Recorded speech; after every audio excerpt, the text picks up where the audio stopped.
welcome everyone, and thank you for getting up early to join us with Jordan Theory.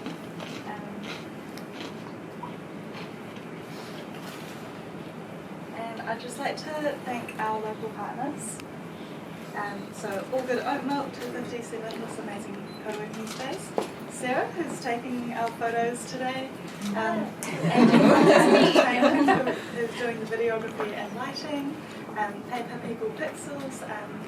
Yes, welcome Faye! Who's behind Paper People Pixels. And Colourcraft, who does our name tags. Also, Libertine Blends Tea, Supreme Coffee, Antipodes Water, Fix and Fold Peanut Butter, Wellington Sourdough, and Six Sparrow Soda Coke. And shout out to our amazing volunteers. Couldn't do it without you guys. I am so grateful. And also, I have some bittersweet news. So my lovely co-host Pearly, congratulations, has got a job, and exciting new chapter for Pearly, which also means sad for me because I'm on the hunt for a co-host. So let me know if you know anyone who would love to do the amazing things that Pearly does. And shout out to our global partner MailChimp, which is how you get your emails. And if you go to their website, they have an article on selling your services online, how to differentiate your business and stand out. Always feel free to bring a friend as well. Here's our socials if you want to tag us. Feel free to take your own photos. That's the hashtag for the global thing. So Creative Mornings actually runs across, I think, about 200 different cities over the world. And yeah, so this morning, somewhere in the world there's a Creative Mornings in another city as well, including Auckland. Mm-hmm. And this month's theme is corruption. Not an easy theme, so thank you, Jordan, for stepping up. And corruption rewards social connections and financial advantages over the rules of fair play. We allow the calamities all around us to those who favour gain over the greater good. It takes courage to speak out, and it takes transparency and accountability. What will you do to hold power to account? So that was thanks to Monterey, and the illustration was thanks to Violeta Hernandez. I hope I pronounced that correctly. And I'd like to welcome Jordan. So welcome Jordan. He is an incredible individual that I met I think maybe a couple of years ago at our friend Zaina's birthday party. And I remember Zaina introduced everyone individually and then highlighted everyone's strengths. So birds of a feather, obviously Jordan is an incredible human being, Zaina's an incredible human being, and so she brought him into our lives, and I'm so grateful that she did, because now Jordan can be our speaker for today. So welcome, Jordan. Thank you, Tammy.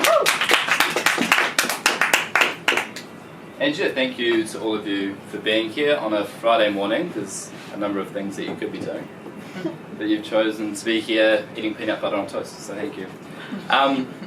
And to Tammy, I'd like to thank Tammy, because I would have been in the South Island a few weeks ago when I received a message from Tammy, and it was sort of out of the blue. Hey, how you doing? We haven't put up in ages.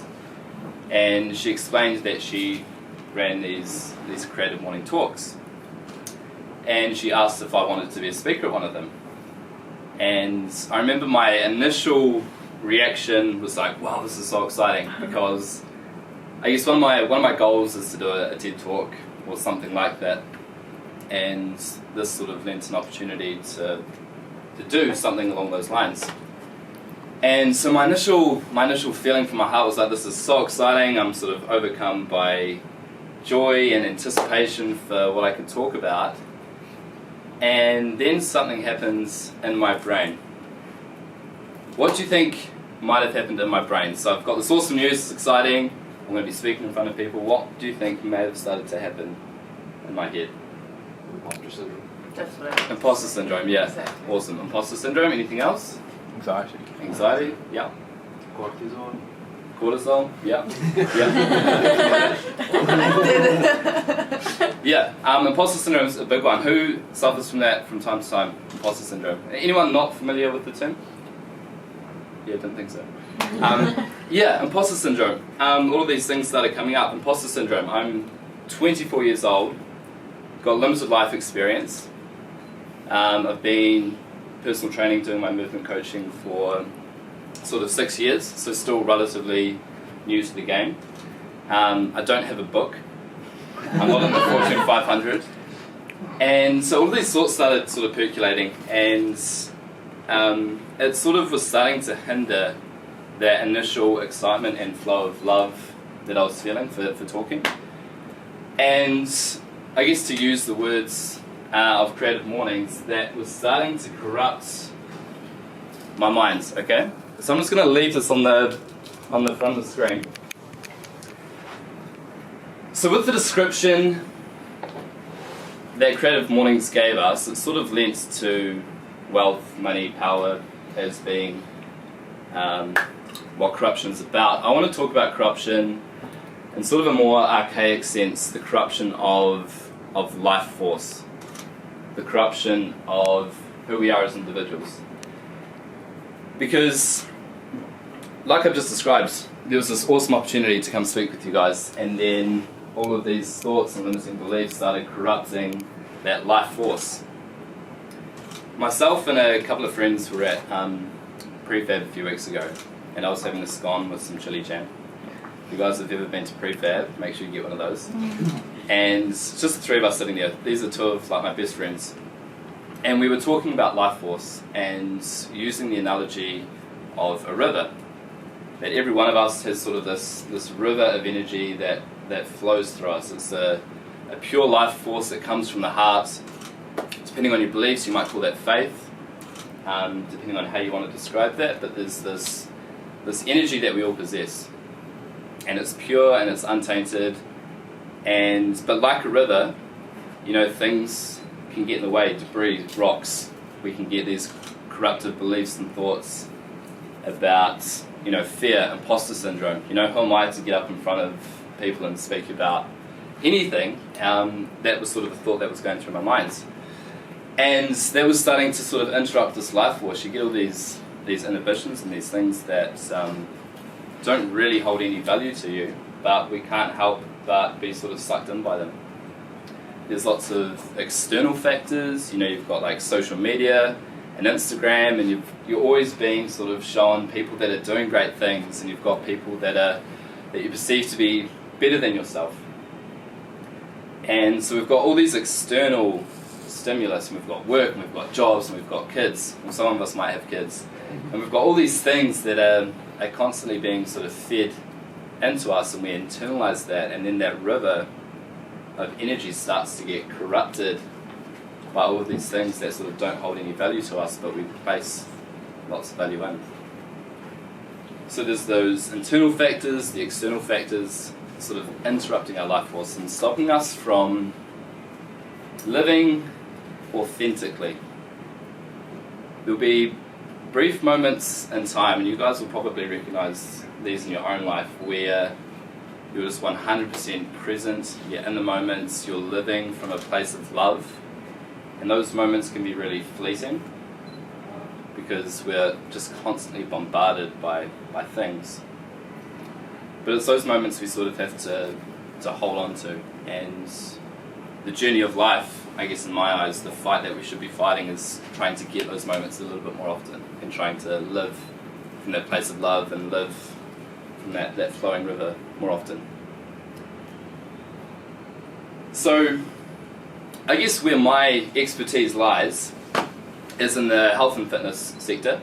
I work with individuals throughout the week on their movement predominantly, but also just in their health and fitness in general senses. So we're all humans in here, okay? We're all humans. I'm presuming most of us are humans in here. And the great thing about us is that we have this brilliant mind, this capacity for being creative, this capacity for being conscious, for being aware of ourselves and our situation. And then attached to this brain is this body, right? And if you look at any other animal in the animal kingdom, we're the most dexterous, we're the most malleable, we can move around, we can walk, we can crawl, we can climb, we can do handstands, or whatever it is that you want to do. So with this combination of this brilliant creative mind and this body, we have so much movement potential. Really, we can do so much. And the slightly sick thing is that most of us spend a lot of our lives seated or just fixed in one position.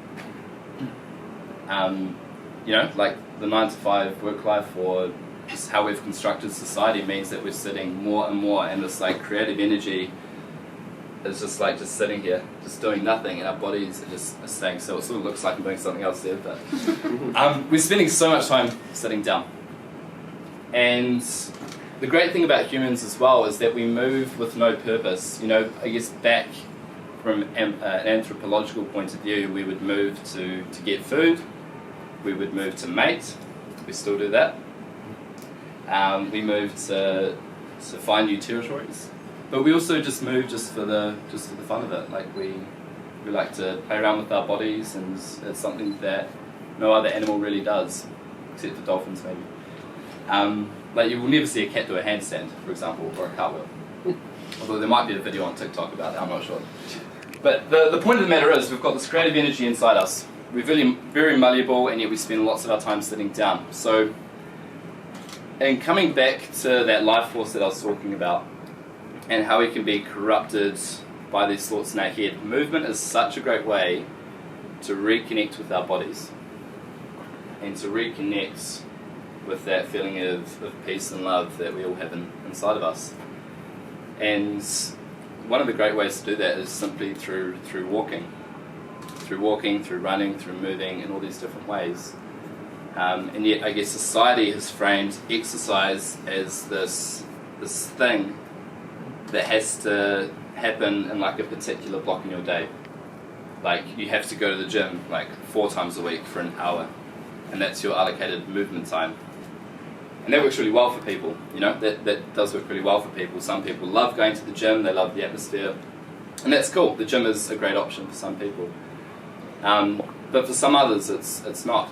And sort of the point I want to make here is that we should see movement and exercise as something that can be integrated into every single part of your day.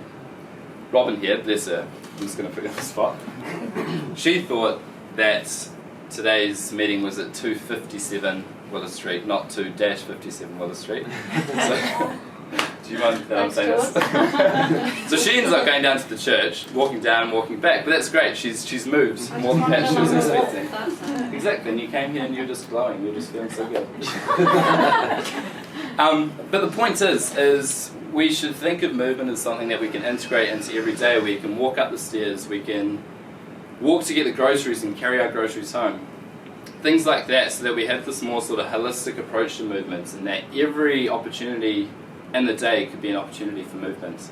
You might still want to have a section of your day where you are just doing movement, like going to the gym or doing a sport or something, but yeah, just appreciating that we've got this ability to move at any time.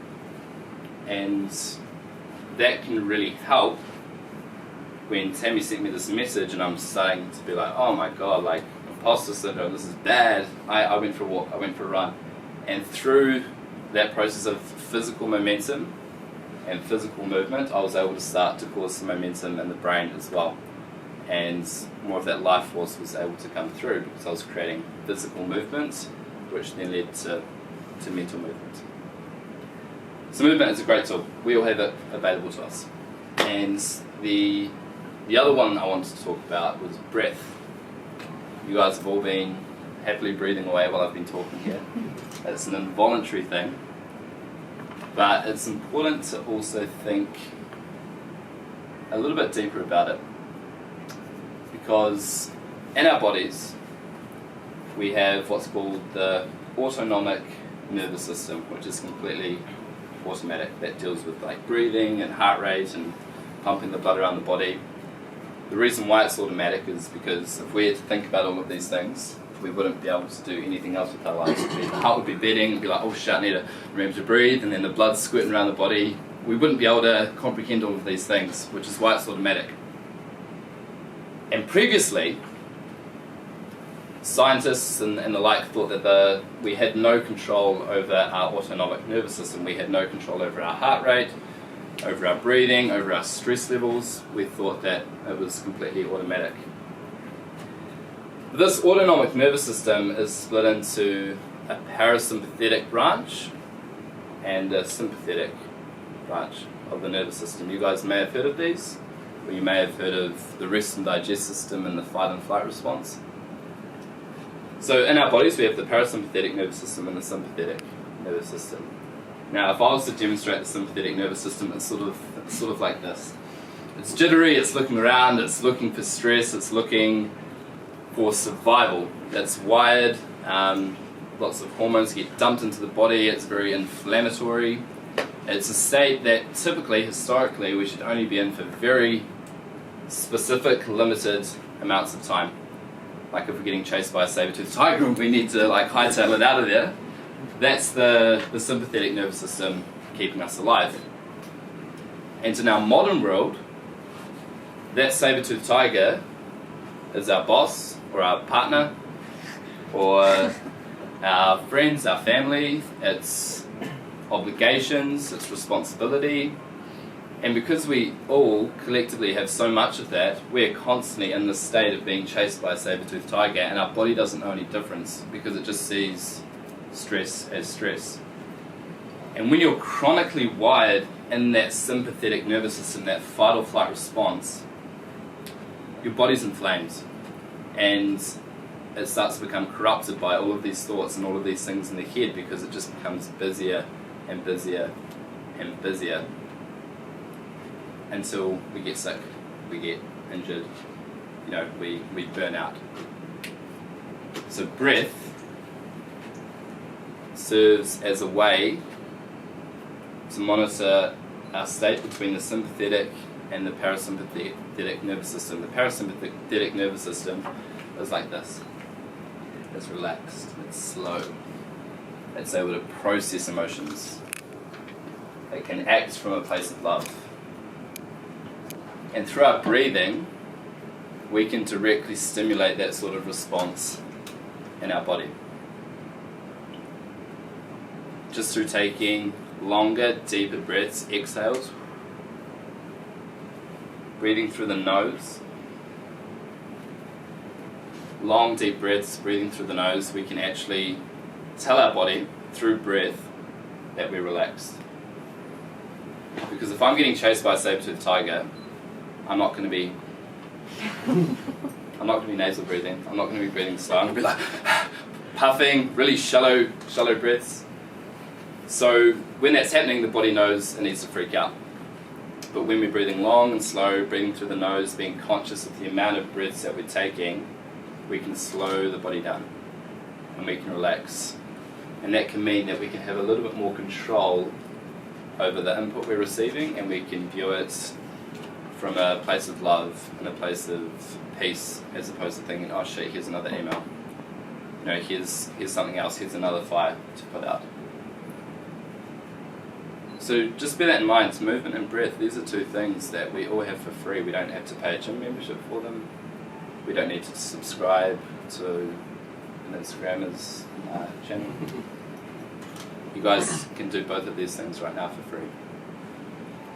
And that's the great thing about our evolution as a human species, is that we have the awareness and the consciousness to know that we have these things available to us, and they can really help with our lives,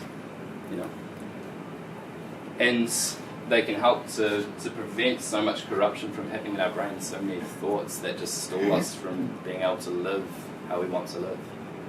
And this is something I've had to work through with giving this talk, is realizing that that's the thing, that I'm always going to be in a state of there's going to be suffering and there's going to be these thoughts that come up, but the more we can try and hook into that life force through things like breath and movement, then the greater capacity we have to live as we want to live.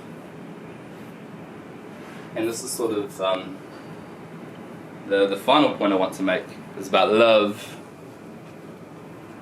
And this is an interesting word, isn't it? What sort of things come to mind when people see this word? Who's going to be first to speak? Unconditional. Unconditional. Yeah, what do you mean by that?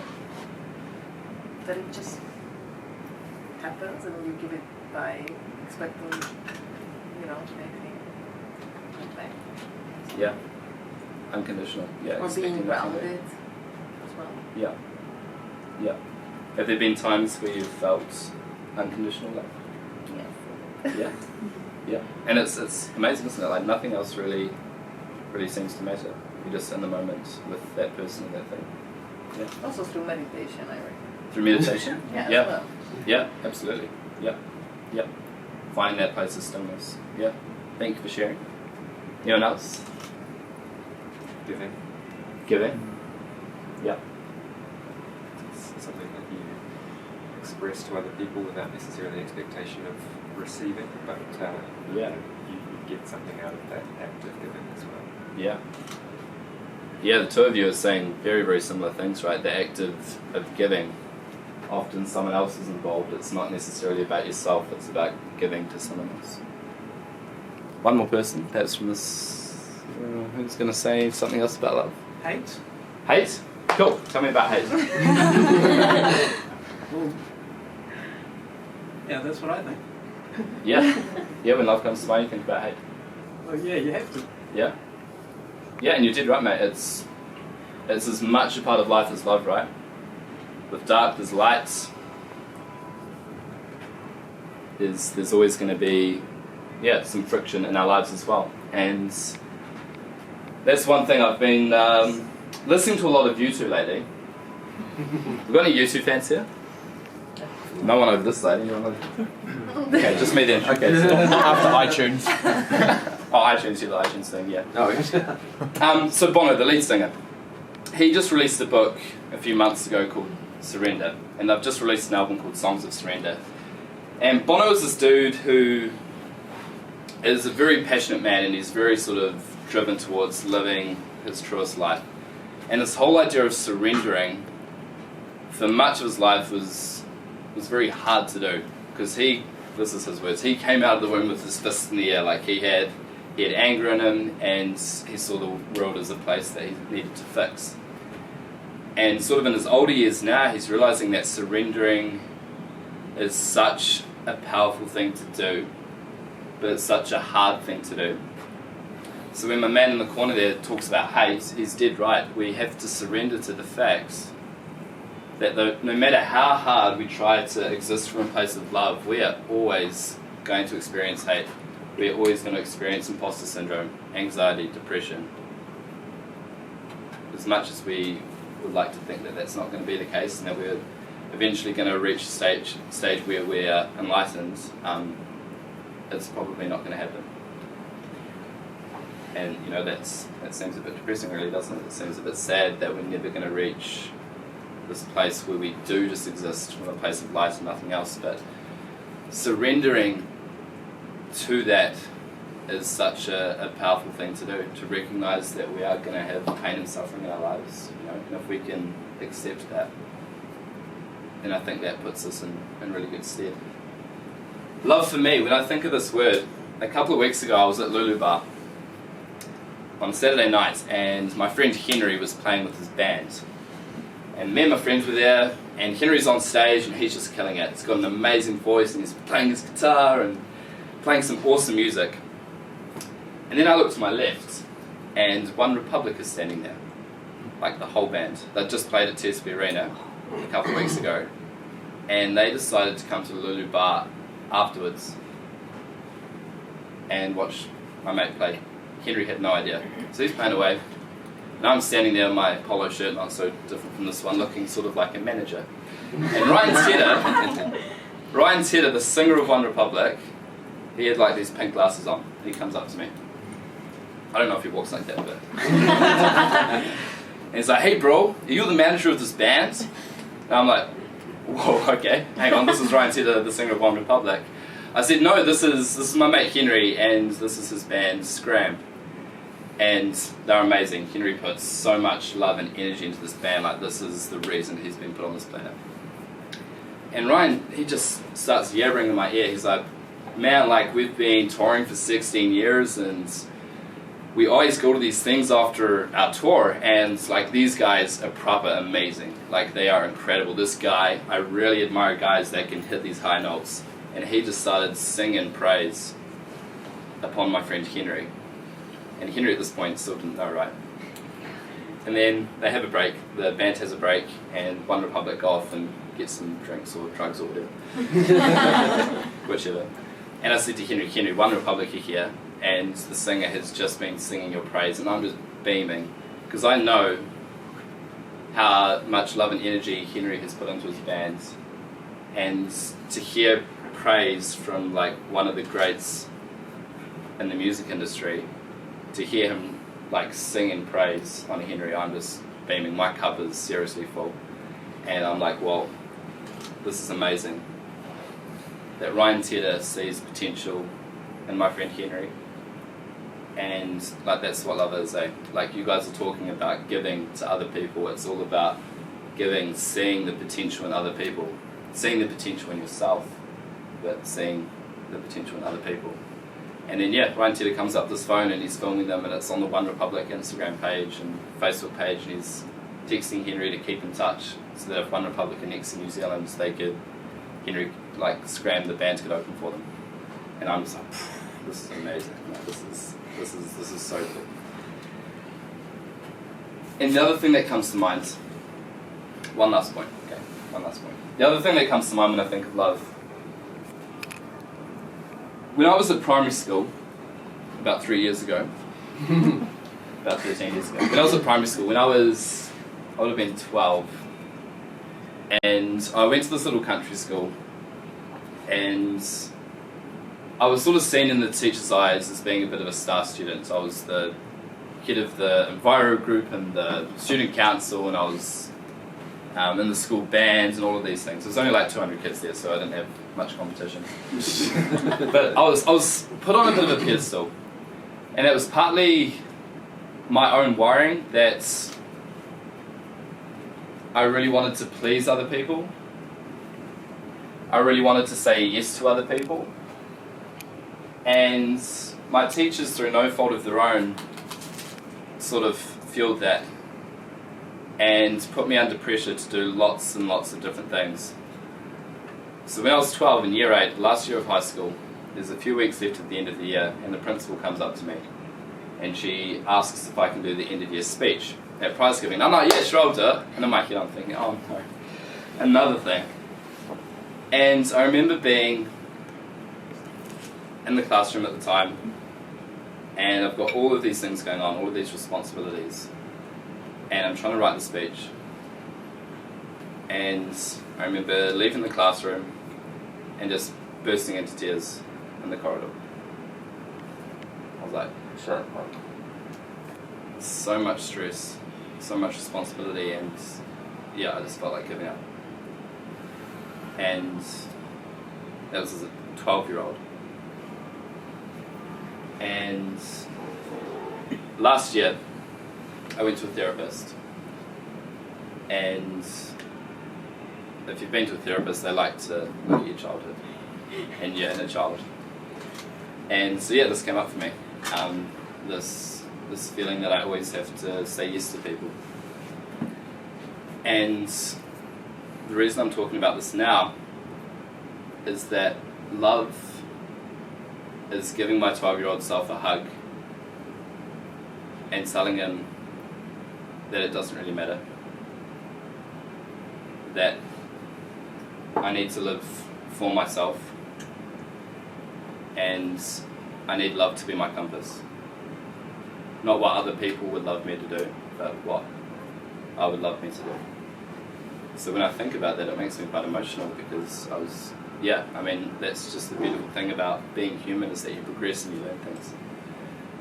And to do things from that place of love, to think about those emotions, my emotions with Henry and One Republic, just that was all that was there, was love. And this love that I'm I'm trying to develop for my younger self, if I can exist in that place more often, and if I can just accept that corruptive thoughts are going to come into my mind, then that is the best I can do. And same for you guys, you know, if you leave here today and you go buy yourself a coffee, just try and do it from a place of love. It's hard, but that person that you're connecting with who's making your coffee, they might be having a real shit day. And just because you've decided to operate from a place of love has meant that you've just made their day a whole lot better. And so this is something we can all do, is existing from a place of love, accepting that hate and corruption are going to be a part of that, but surrendering to that. And that's the greatest gift I can give you. So thank you, thank you, thank you.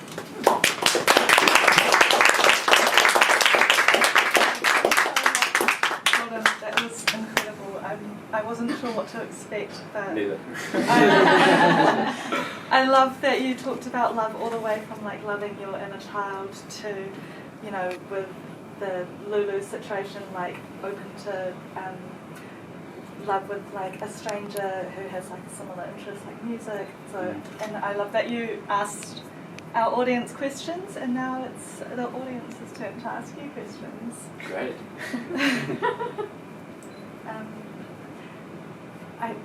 Yep. Yeah, go. Hey, so I'm wondering if there's a specific technique, like a go-to tactic that you've picked up when you find that you are spiraling into, I think you said like the sympathetic nervous system, possibly spirals of horrible thoughts, self-hate, whatever. Is there a go-to technique that you've picked up and sharpened that helps you reliably get to parasympathetic? Great question, mate. Great question. I have developed what I would consider a toolbox. And what I mean by that is that with any situation that we get in life, everyone is unique. And sometimes one tool isn't going to fix every single problem. You know, just like a hammer is not going to be used completely when building a house, you need different tools for different things. So there'll be times where jumping in cold water is really good for me, but not when I'm really stressed, because cold water is stress-inducing. So I know that if I jump in the cold water, it's probably just going to freak me out even more. So it's very situation dependent, but I have recognized that cold water is a really good tool for me, that breath is a really good tool for me, and what I mean by breath is just literally taking a minute to breathe slow, and sometimes that can be enough to unhook me from those stressful situations. And then the other big one is movement.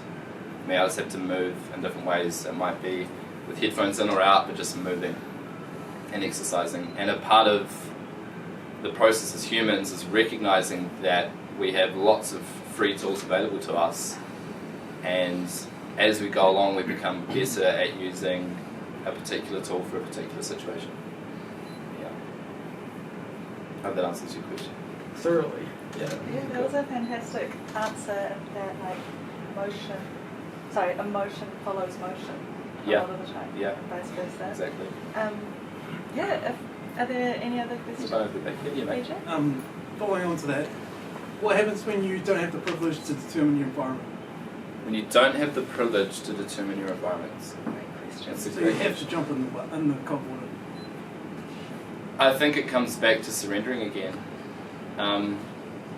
Knowing that you're a boat in a tempest. You've got no control over the weather. You've got no control over the fact that your boat is just being thrashed around. But just surrendering to that. And just accepting that you're in a bit of a shitstorm at the moment.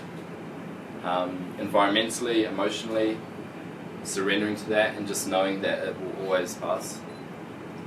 And just believing that it will always pass. And it's a hard thing to do, mate, particularly, you know, when you're in the hole, whether it be with depression or a really stressful work situation. It is so hard to think like that.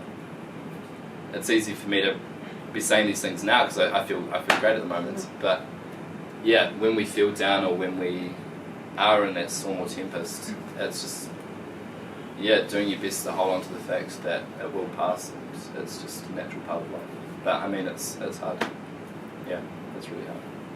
yeah, reminding yourself that it passes gives a lot of hope. Yeah. Two Yeah. fantastic questions, and also I should probably let you all run off to your day jobs soon. But thank you so much, Jordan, and can we give it up for Jordan again? And if you want to stick around and have a yarn with Jordan, please feel free to do so as well. I'll be. But yeah, have a fantastic Friday. Thank you. Thank you, everybody.